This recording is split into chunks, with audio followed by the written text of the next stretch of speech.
Let's talk about a pandemic. And no, it's not about COVID 19, but the expanding news deserts.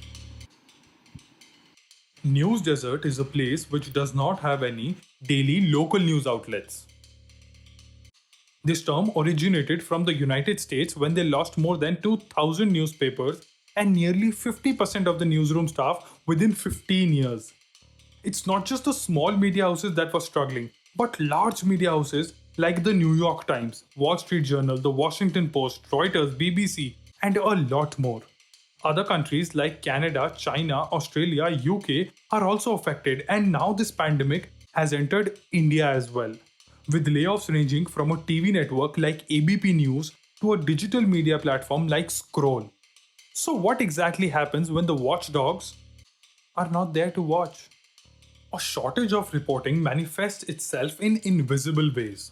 Stories not written, scandals not exposed, government waste not discovered, health dangers not identified at time.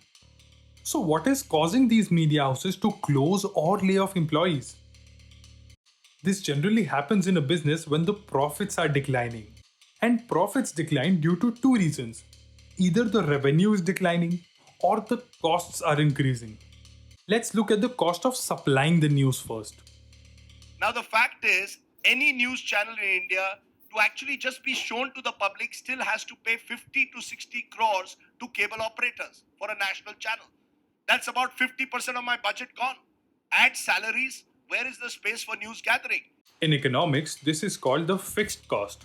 Cost that is going to be constant whatever the output of your business be, like the rent of your office.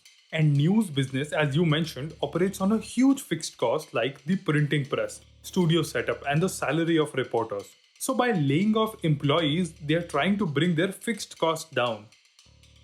Let's look at the revenue now. Papers win when you are the only one in town. It was the survival of the fattest.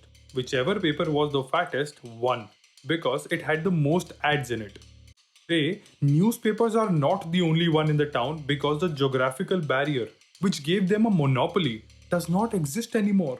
On Facebook, which is one of the most common place to find news, a news article is not just competing with other news articles but with a photo of your friend's dog too.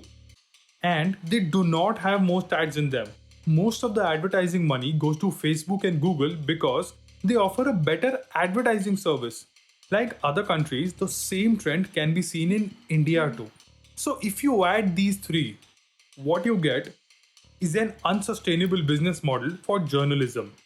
Hence, a news desert.